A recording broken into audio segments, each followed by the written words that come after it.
कौन थी भगवान शिवजी की 5 पुत्रियां? सावन मास को शिवजी का मास कहा जाता है और इस पूरे महीने लोग शिवजी की पूजा नियम पूर्वक करते हैं।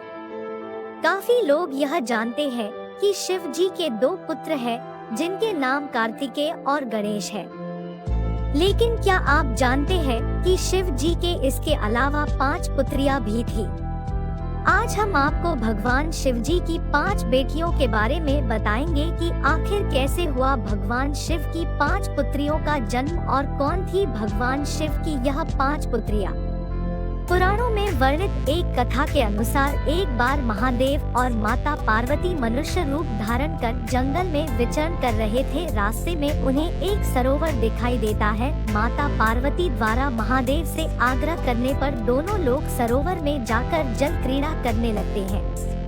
उसी दौरान शिवजी का वीर्य स्खलन हो गया था। तब शिवजी ने उस वीर्य को एक पत्ते पर निकालकर उस पत्ते को वहीं रखकर माता पार्वती के साथ वहां से चले जाते हैं। जल क्रीड़ा में उत्पन्न उस वीर्य से 5 कन्याओं का जन्म हुआ। ये कन्याएं मनुष्य रूप में जन्म न लेकर सर्प रूप में जन्मी और इन कन्याओं के जन्म से माता पार्वती बिल्कुल अनजान थी।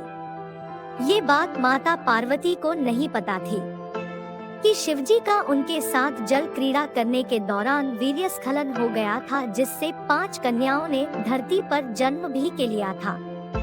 महादेव यह सब जानते थे कि ये 5 सर्प कन्या उनकी ही पुत्री है और सभी पिता अपनी पुत्रियों को अपने आँखों के सामने बड़ा होते देखना और उनके साथ रहना चाहते हैं, लेकिन महादेव ऐसा नहीं कर सकते थे। इसलिए अब वो रोजाना अकेले ही उसी जंगल के सरोवर में जाते और अपनी 5 सर्प पुत्रियों के साथ खेलते और समय बिताते थे। रोजाना महादेव को ऐसे चोरी छुपे उस जंगल के सरोवर में जाते देख माता पार्वती को महादेव पर शंका हुई।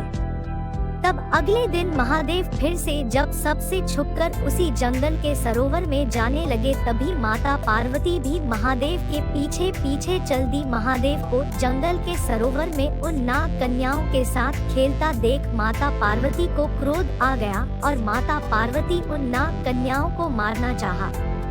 और जैसे ही माता पार्वती ने उन नाग कन्याओं को मारने के लिए अपना पैर आगे बढ़ाया, तब महादेव ने माता पार्वती को रोक दिया और कहा कि ये नाग कन्याएं तुम्हारी ही पुत्री है, तुम इन नाग कन्याओं की माता हो। यह सब सुनकर माता पार्वती को बड़ा आश्चर्य हुआ कि ये नाग कन्याएं मेरी पुत्रियां कैसे हो सकती हैं? मैं इन नाग कन्याओं की माता कैसे हो सकती हूँ?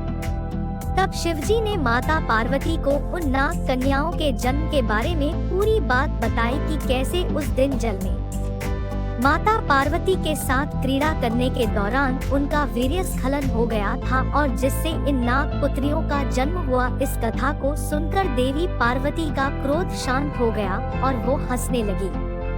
तब भगवान शिव जी ने उन नाग कन्याओं के नाम माता पार्वती को बताया। उन कन्याओं के नाम ये थे: जया, विषहर, शामिलबारी, देव, दोतली। भगवान शिवजी ने यह भी बताया कि जो भी मेरी इन पुत्रियों की सावन में पूजा करेगा उनको कभी भी सर्प भय नहीं सताएगा। उनको और उनके परिवार के लोगों को सर्प से कभी भी कोई भी नुकसान नहीं होगा। यही कारण है कि सावन में भगवान शिवजी की इन 5 कन्याओं की विशेष तौर पर पूजा की जाती है। साथ ही लोग सावन में सांपों को इसी कारण से मारते भी नहीं हैं। इसलिए कहा जाता है कि सनातन धर्म में हर एक बात के पीछे एक कहानी अवश्य होती है। दोस्तों, अगर आपको हिंदू होने पर गर्व है तो कमेंट में जय महाकाल अवश्य लिखें। वीडियो अगर पसंद आया हो तो वीडियो को लाइक और चैनल को सब्सक्राइब करें और अपने दोस्तों के साथ शेयर करें। धन्यवाद।